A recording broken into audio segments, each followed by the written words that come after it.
मायरा, माझ्या study zone मध्ये तुम्हा सर्वांचं खूप खूप खूप स्वागत। आजच्या या व्हिडिओ मध्ये मी तुम्हाला शास्त्रीय संगीतातील राग दुर्गा याची माहिती सांगणार आहे।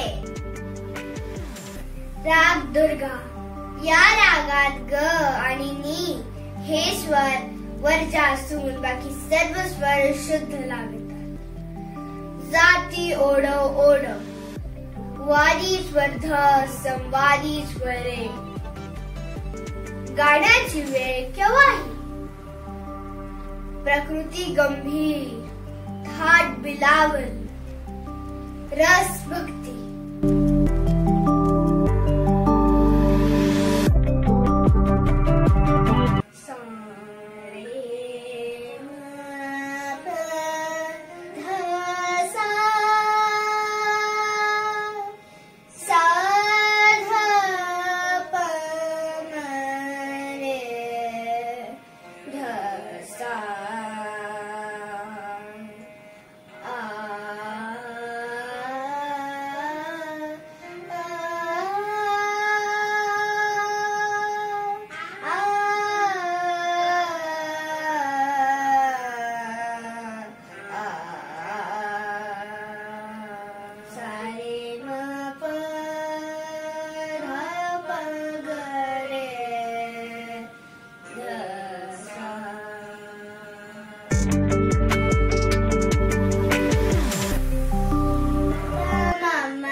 छांड दे सुख दे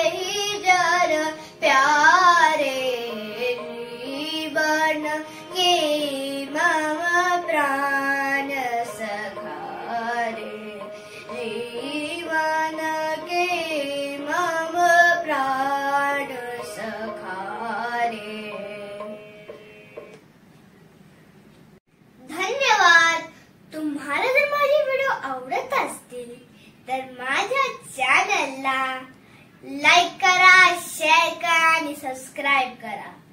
भेटूयात पुढच्या व्हिडिओमध्ये. धन्यवाद.